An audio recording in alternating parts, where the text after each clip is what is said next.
Gentlemen, Donald Trump did an exclusive interview that was aired today with Christine Welker regarding the first 100 days, and he made some big statements when it comes to possibly running in 2028, what he thinks about JD Vance, Rubio, some of the other options. We're going to go through where Trump sees himself when it comes to the future of his political career. And that's very likely going to include a lot of campaigning for JD Vance. I know people say, well, Trump's going to run in 2028. I don't think this dispels completely the idea that he can run, but he does come out and say, yeah, it's basically a troll. Right now, it doesn't look like we can do it because of both the 12th and the 22nd Amendment.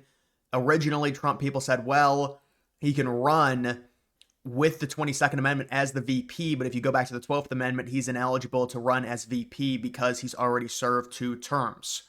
And if you run as VP and then Vance wins and then steps down, that's why the 12th Amendment is in place, because then Trump would be serving indirectly a 3rd term.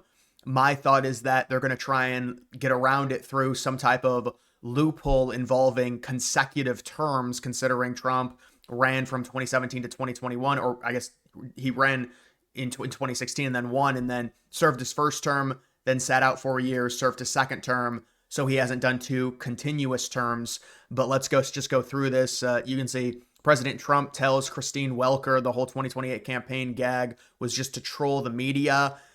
And even in this, Trump doesn't completely say, at least from the part that I saw, that, oh, I'm not going to run. I think the biggest thing is the age. It's too much. I mean, you're talking about running a campaign at 81, 82.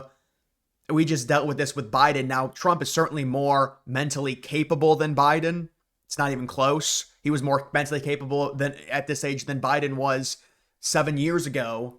But it's just the age, also the Constitution, the issues with that. I mean, if he was 65 and he had a really good approval rating, it's something different. And of course, they talk about the tariffs and everything like that in this interview.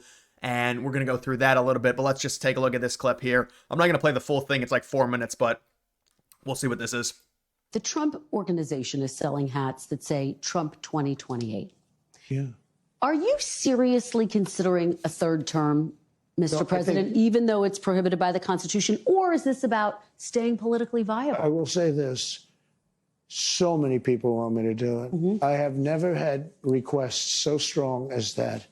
But it's something that, to the best of my knowledge, you're not allowed to do. Mm-hmm. I don't know if that's constitutional that they're not allowing you to do it or anything else, but there are many people selling the 2028 hat.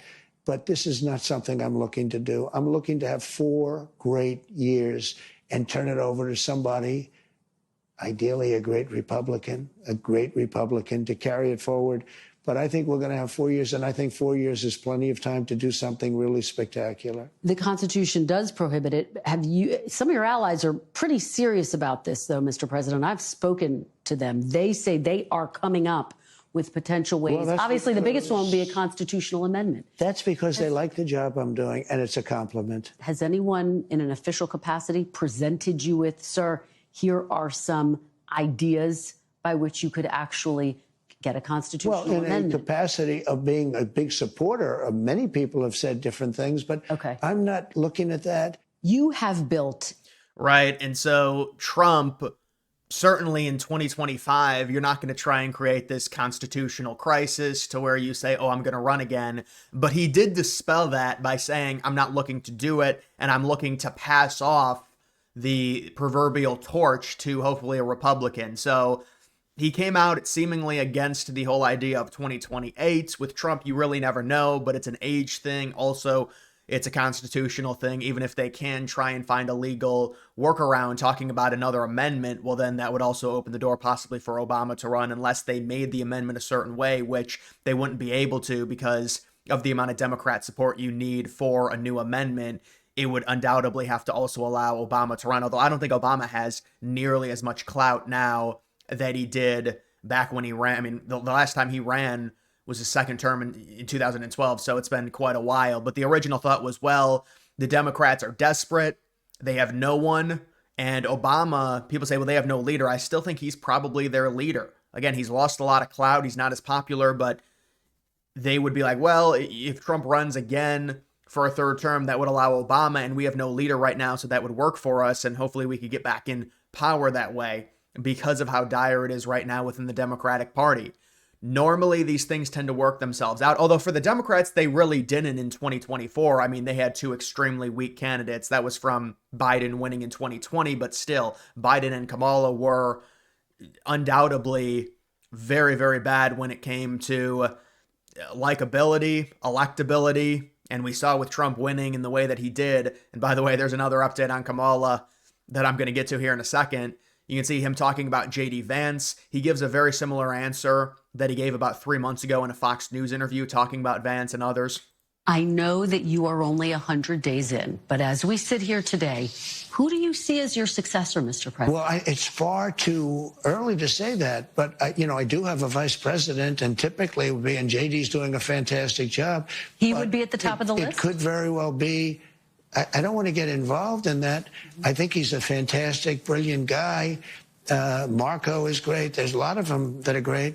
I also see tremendous unity. But certainly you would say that somebody's the VP. If that person is outstanding, I guess that person would have an advantage. But I think the other people would all stay in unbelievably high positions. Right. So Trump is saying that Vance right now would be the favorite and potentially Rubio for VP, which is what people have thrown around a lot when it comes to the Republican ticket in 2028. Or it's Vance and Tulsi if you really want to balance it.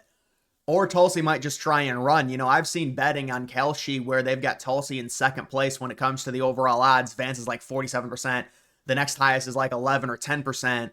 But Trump here saying that, yeah, Vance is probably the favorite. I mean, this is how it works. You've got a young up-and-coming politician who was already endorsed by Trump in a way because he picked him to be the VP. Vance has the name recognition. He had the VP debate with Waltz. He was extremely likable. Remember, they tried doing the whole thing, and the Democrats always have the initial mainstream media advantage because of how many liberal media sources there are, to where they pinned Vance and said he's this racist weirdo, and then Vance totally turned it around by election time. Vance had a better approval rating than Waltz, which is crazy considering the amount of negative press Vance got before he even said anything when he came into the race. And so Vance did a very good job. He definitely beat Waltz in that debate. That's not saying much. Waltz was extremely nervous, but Vance is a good talker. And I would say right now, this is just how parties operate. If you have Trump, who he's not an incumbent, but he cannot run again, he's not eligible. The VP, if he's young and spry, he's next in line. And so it's not surprising that Vance is the heavy favorite right now. And Trump kind of gives a non-answer saying, well, it's looking that way. We don't know yet. We got to see how JD does the next 3.5 years to really solidify himself as the leader when it comes to being the 2028 Republican nominee. And we also got this: Democrats open the door for Kamala to run in 2028. That's according to The Hill. It's irrelevant. I don't think so. It would just be so. I mean, she could. What do you mean run in terms of run for the nomination? I don't see them going with her at all. She is a very, very bad politician. The Democrats could do better, even though you could say, well, the Democrats, they've got no one. She's got name recognition. She can do the whole Trump 2.0 redemption to where Trump loses in 2020 and then wins in 2024. Kamala can do it in 2028. It's not going to work. And I think they know that. So I don't know what this is. And to me, these rumors, they're nothing burgers. Even this Trump interview. Well, the Trump interview, this was kind of big because Trump said, I don't want to do it. I don't want to run again. Now, you could just say, well, he's just saying that because it's 2025 and he doesn't want to create these weird headlines and maybe negative press when there's really no need to, considering the election is still over 3 years away and even the campaign cycle's around 3 years away. But the Trump parts were interesting in terms of him saying, well, Vance is the favorite right now and I'm not running. Something like this to where open the door. I think Harris this summer said she was going to announce what she's going to do with California in terms of running for the governorship there. And I think most people expect her to. Does that shut the door on her running in 2028? Could she still try and run in 2028? The Democrats have to know that it just can't happen again, especially when it comes to a woman. It just feels like unless there's some crazy candidate, it's going to be a white dude or a dude in general. But we'll have to see. You've also got Trump ruling out removing Jerome Powell as the Fed chair. He says, quote, I get to replace the person in a short period of time. Yeah, so he came out against removing Powell, and this is the consistent thing he said the past about 2.5 weeks. There was a lot of a pressure on Powell by Trump to cut the interest rates. especially when you consider Powell and the Fed cutting in September of 2024 when inflation was higher. They're waiting for a lot of these trade deals to be negotiated. That's why I said, if you look at the betting, they're not going to cut the rates on the May 9th meeting, but I think on June 17th, that meeting, they will be cutting the rates as long as there are some trade deals, possibly with South Korea, Japan, Vietnam, the EU, Israel, places like that. Once you get a lot of those trade deals done, India is going to be a big one, maybe the biggest one when it comes to cornering China, because a lot of the manufacturing is originally going to be passed off to India until we're able to develop the manufacturing and build it up in the United States. But when it comes to Powell, Trump cannot just remove Powell by himself. He needs Congress. It's a multi-step process, but he can, having executive authority, he can put serious pressure on Powell to be removed, but he's not going to do that. But he just can't unilaterally remove Powell anyways. But 2026, I mean, Powell needs to start cutting. There's rumors that they're going to do 2 or 3 cuts in 2025 at least, possibly in Q3, Q4. Okay, that's fine. As long as we get the inflation low and as long as we get some of these trade deals negotiated. I think the Fed is worried that if these tariffs stay on, they're going to be inflationary, and he wants the confirmation of a lot of these trade deals happening. And then the China deal happens, then we're talking about really cutting the rates, although that may slightly bring up inflation a little bit because it's going to be very bullish in the market. But we'll have to see.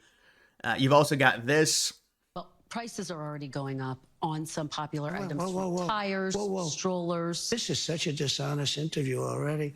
Prices are down on groceries. Prices are down for oil. Prices are down for all energy. Prices are down. Right. I don't know how you can argue about prices when the true inflation's at a 5-year low. Core inflation is down, yet you're saying everything's going up. He's right. Crude oil is at $58. Oil is down significantly. Gasoline is At tremendous numbers for gasoline. And let me tell you, when you have the big thing, what he did, he spent like a stupid person, which he was, but he spent like a very stupid person. And that was bad for inflation. But what really killed us with inflation was the price of energy. It went up to $3.90, even $4, and in California, $5 and $6, right? Okay. I have it down to $1.98 in many states right now. And it's so key because that's another part of the bedrock of an amazing economy, just like Trump had in 2018, 2019, where the crude oil per barrel was like $61, $62. Now it's $58. There's a sweet spot. It's like $50 to $70 is where you want it. Now we've got it. We really didn't have that under Biden. Originally it was lower because of COVID, but then it shot way up because of the inflation. He's right. The energy sector was completely out of control in terms of pricing. You've got inflation down. You've got the energy sector down. This is the bedrock of a great economy for multiple years. And that's what Trump is really laying right now. That's why he's sacrificing the original tariff stuff. But even the tariffs were removed to a degree anyways. And now it's just the United States versus China. It's not United States versus the world. So even in a sense, he's really backed off of the tariffs to where we can now renegotiate with these countries and cut off China as long as we're able to renegotiate and do trade deals. And we've heard great things about the trade deal with India, for example, and some of these other countries. Japan is coming along. And so once those get done, that's going to really pressure China. And by the way, China's economy is very stagnant right now. They're still recovering from their zero COVID policies where they had crazy deflation. And they lie about a lot of their economic numbers anyways, but they're dealing with some serious problems in terms of all of their factories where they mass produce things for U.S. consumers. They are backed up. All of the cargo ships with the cargo are sitting at the ports right now in China. They're not in the United States. That hurts China more than it hurts us. And so as long as we can pressure the Chinese through trade deals, we will be able to get a solid negotiation with them. And then they talk about the prices of certain things going up. Well, when you're talking about a trade deal, it's not, there's rockiness. Certain sectors are inevitably going to go up or show a short-term price spike because those areas are being tariffed. This is a long-term gain with a short-term issue. This is a noble thing that Trump is doing to where he's willing to sacrifice short-term likability for a long-term, more successful United States and more self-sufficient United States. That's really the key to where we'll be able to produce more things domestically. Apple has said once they develop the robotics, we're producing all the iPhones in the United States for sure. And a lot of that is really being spurred by Donald Trump.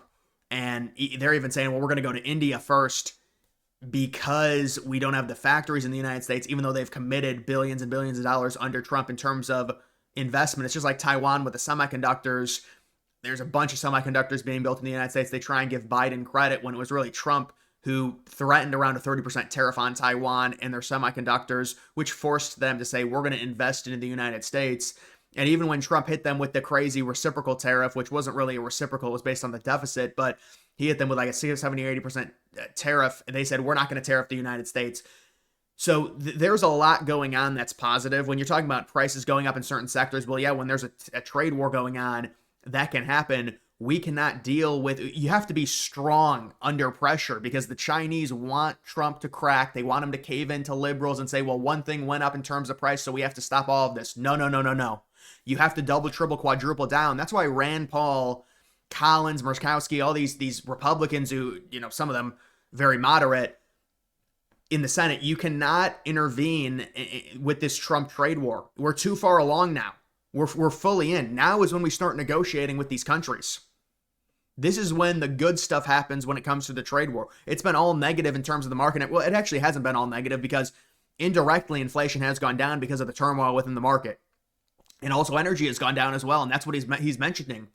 It's inflation, it's energy, it's all down. That's why the rate cuts need to happen. And once the deals happen that remove all of the tariffs off of these countries, then I think the Fed will feel comfortable cutting the rates. And we're already seeing QT easing, and we're going to go into a period of QE possibly in Q3, Q4 of 2025.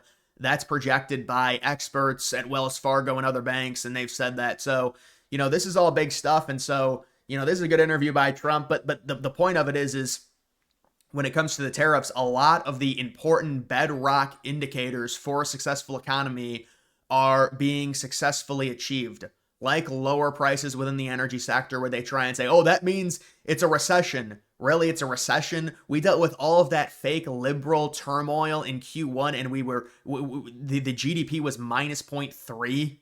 Minus 0.3, and that's because there was no government spending. If Trump would have spent like Biden, it would have been positive. So there'd be no chance of a recession if Trump would have printed money, but he didn't. And that's a good thing. And now you've got the Atlanta Fed who were way off. They were saying it was going to be minus 2.5%. Now they're even saying, oh, but Q2 is going to be plus 2.7%. Okay. But I think Q2 is going to be positive, so we won't have to deal with it. But we do want it to be positive because they're going to use that as a narrative if it is negative as a recession, although it's not even close to the Biden thing. I'm not even saying what Biden's economy went through in 2022 was necessarily a recession, but the indicators were way worse. They had much higher inflation. That's actual stagflation when you have zero economic growth in terms of GDP and high inflation. Trump does not have high inflation. The indicators are way better than in 2022. So that's really the point that people need to understand. And listen, when it comes to this, Trump is right. And the big stuff here is 2028. He says, well, I'm not running. I can't run. I don't want to run. 4 years is long enough. We're going to fix this. And then I'm going to pass it off to hopefully a good Republican like a Vance. And then maybe Rubio's his VP. I don't know. That's what Trump was saying, basically.